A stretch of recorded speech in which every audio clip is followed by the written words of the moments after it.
Bonjour et bienvenue chez Aquaservice pour une nouvelle vidéo de présentation produit. Les algues sont un vrai fléau en aquariophilie d'eau douce.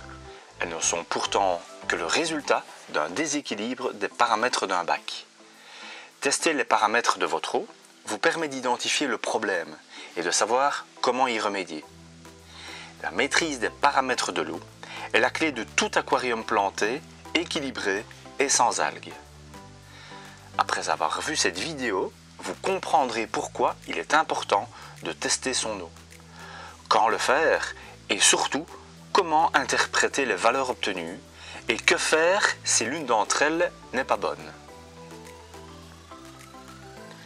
Pour effectuer ces tests, nous sommes convaincus que les valisettes de test proposées par la marque JBL seront votre meilleur outil. Ces mallettes se déclinent sous 4 formes. La combicette ammoniaque pour les aquariums non plantés, par exemple avec des cyclidés africains. La combicette fer pour les aquariums avec des plantes classiques.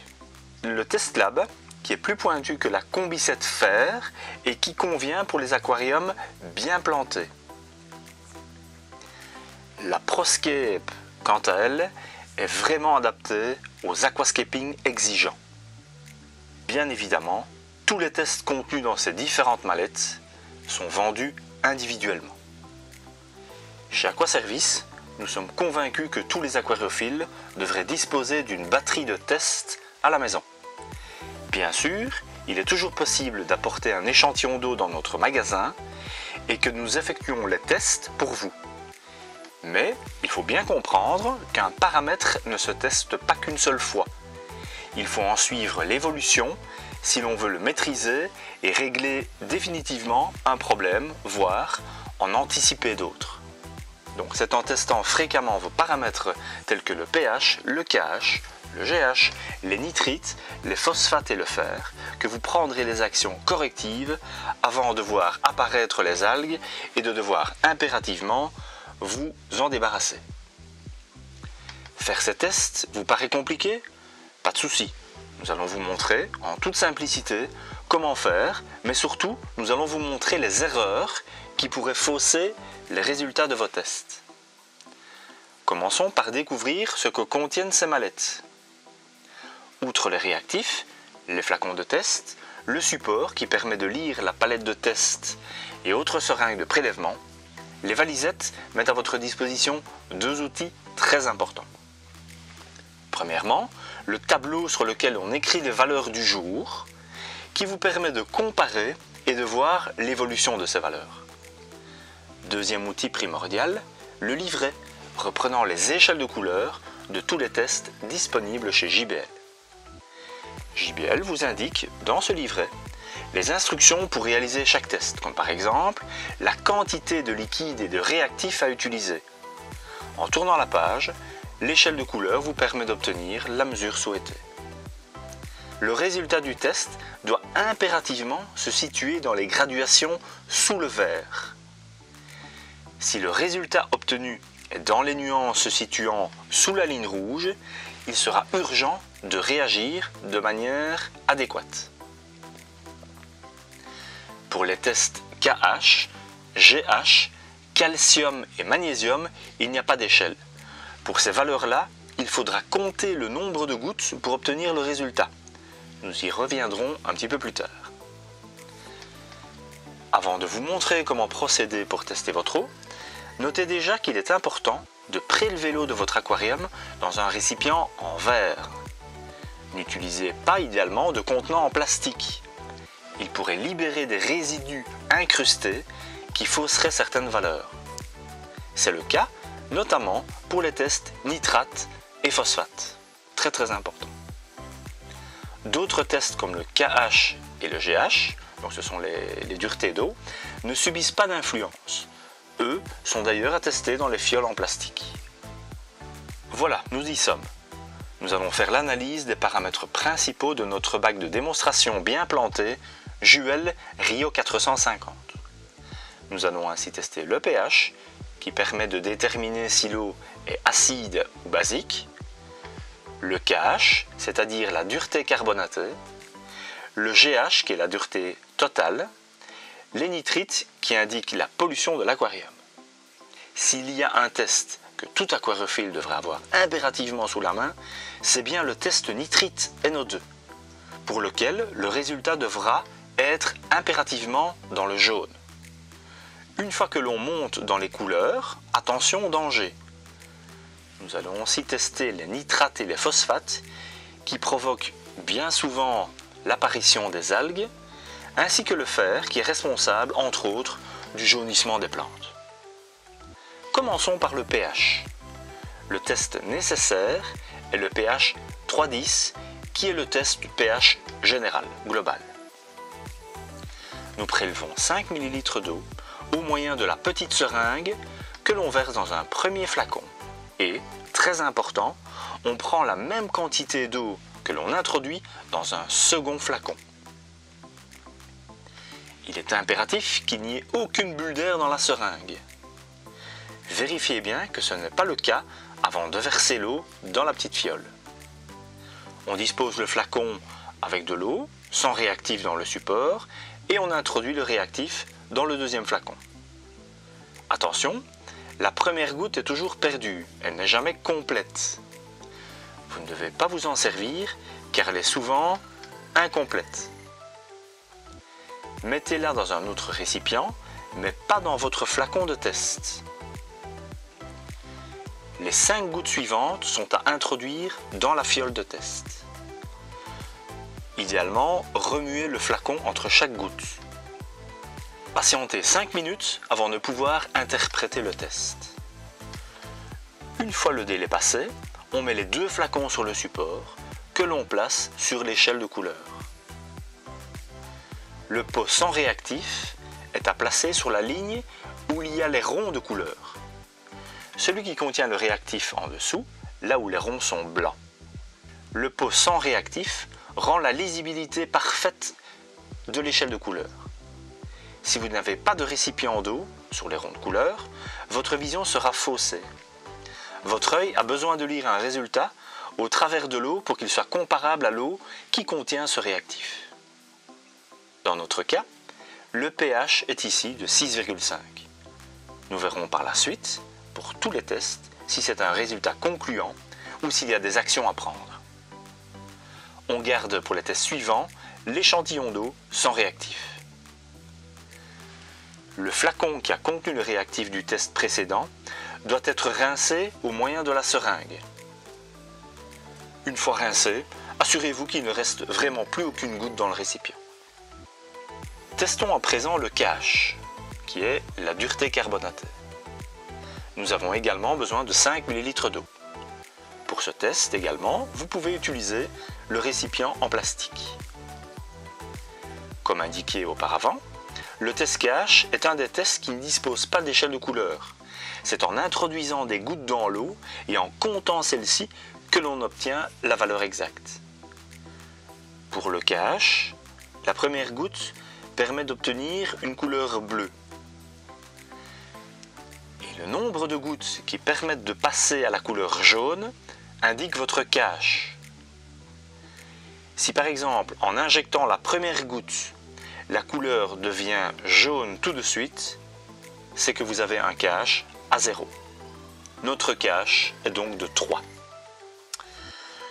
Même chose pour le GH. Ici, dans nos 5 ml d'eau, nous cherchons le passage de la couleur rouge au vert. N'oubliez jamais que la première goutte est perdue, et ce, pour tous les tests. 4 gouttes me permettent de passer au vert. J'ai donc un GH de 4. Testons à présent les nitrites. Ce test est plus connu des aquariophiles. Les nitrites signifient une pollution et la mort des poissons. Ce test nécessite 2 réactifs. 5 gouttes du réactif 1 sont à introduire dans 5 ml d'eau. Agitez bien le flacon avant d'introduire 5 gouttes du réactif 2. Attendez 5 minutes avant d'interpréter le résultat sur l'échelle de couleur. La couleur doit idéalement rester dans le jaune. Voyez ici, après 5 minutes d'attente, nous sommes donc bien à 0 de nitrite. Pour les nitrates, vous devez prélever, comme l'indique le livret, non pas 5 mais bien 10 ml d'eau. Pour ce test aussi, vous avez deux réactifs, une poudre et un liquide. Munissez-vous de la petite cuillère doseuse qui dispose d'un grand et d'un petit côté. Le grand côté est destiné au test nitrate, le plus petit au test phosphate. Remplissez le grand côté de poudre et retirez ce qui dépasse avec un petit morceau de papier ou une carte de banque, par exemple. La cuillère doit être bien rase. Versez la poudre dans l'échantillon d'eau. Agitez le flacon pour que la poudre se mélange bien. Vous aurez alors besoin de 6 gouttes du second réactif. Mélangez bien à nouveau et patientez 10 minutes. Le résultat est ultra clair. Donc, sur l'échelle de couleur, on voit que nous sommes à 0, ce qui, dans notre cas, n'est pas vraiment recommandé. Nous allons donc ajouter des nitrates immédiatement après avoir terminé cette vidéo. Pour le test phosphate, vous avez de nouveau un réactif en poudre et un liquide. 10 ml d'eau seront de nouveau nécessaires. Saisissez la poudre au moyen du petit côté de la cuillère et mettez-la dans vos 10 ml d'eau. Agitez le flacon. Il est important aussi de bien refermer les réactifs pour ne pas qu'ils prennent l'humidité, surtout les poudres. Introduisez 10 gouttes du second réactif, agitez à nouveau et patientez 10 minutes pour obtenir le résultat. Le résultat montre qu'il y a un peu de phosphate. Nous allons faire un dernier test avant d'analyser nos résultats. Ce dernier test est donc le fer. On a besoin de 5 ml d'eau et de 5 gouttes du réactif fer. Attendez 10 minutes avant de comparer le résultat sur l'échelle de couleur. Comme vous le voyez, il nous manque également du fer que nous allons ajouter très rapidement. Voici le moment de notre bilan. Chez Aquaservice, nous avons rédigé une petite fiche d'aide reprenant les paramètres principaux communs à bon nombre d'aquariums. Cette fiche intitulée « Comment lutter contre les algues » reprend les paramètres principaux à tester et qui représentent la plupart des problèmes que l'on rencontre quand on a des algues, tout simplement. En reprenant cette fiche et nos résultats obtenus au moyen de la valise de test de JBL, on se rend compte que l'eau de notre aquarium de démonstration a un pH de 6,5. L'idéal est d'être aux alentours de 7. Ici, c'est un bac fertilisé au CO2 et tout de même abondamment planté, c'est donc tout à fait normal.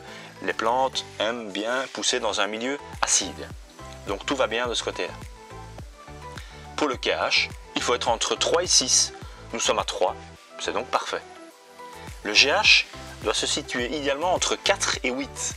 Nous sommes à 4, c'est super, on ne change rien. Les nitrites sont à 0, parfait. Nous sommes un peu en dessous du point de vue des nitrates. Les nitrates étant une cause principale du développement des algues, nous allons nous empresser d'ajouter des nitrates au moyen du Sichem nitrogène. Trop de nitrates n'est pas bon, ne pas en avoir du tout n'est pas bon non plus. Nous sommes également en dessous de la valeur idéale pour le PO4, pour lesquels il faut se situer entre 0,1 à 0,2. Ne rien avoir n'est pas bon et être dans l'extrême non plus, comme dit pour le test de nitrate. Nous allons donc compléter avec du Sichem phosphorus. Le fer est également très important pour les plantes. Votre objectif sera d'être dans une valeur de 0,1 à 0,2 également. Dans ce cas, notre valeur étant trop faible, c'est le Sichem iron qui va régler ce problème de déséquilibre. Bien sûr, lors de votre venue en magasin chez Aquaservice, n'hésitez pas à nous demander cette petite fiche d'analyse pour vous aider à interpréter vos résultats et à prendre les actions nécessaires pour rééquilibrer votre eau et donc votre aquarium. Enfin, encore quelques petites remarques concernant les tests. Sachez que chaque valisette de test a une durée de validité notifiée avec la date de péremption. Vous trouvez également cette date de validité sur les tests que vous achèterez individuellement. Cette date, attention, est valable pour les tests non ouverts. Un test, une fois qu'il est ouvert, en général les réactifs sont encore valables 1 an maximum. Une indication qui vous permet de vous rendre compte aussi que le test est périmé est entre autres que le résultat ne correspond plus du tout à l'échelle de couleurs. Les couleurs sont tout à fait différentes. Vous pouvez acheter individuellement toutes les recharges de réactifs en magasin. Certaines valeurs de test, comme le pH, peuvent différer si on fait le test le matin ou le soir. Vous serez donc attentif de faire vos tests, idéalement, toujours au même moment de la journée, pour comparer ce qui est comparable. D'autres tests, dont nous n'avons pas parlé, sont importants pour les aquariums plantés. Les silicates, par exemple, parce qu'ils provoquent les algues brunes. Le potassium aussi est important à mesurer, car il joue un rôle au niveau des couleurs des plantes et de leur enracinement.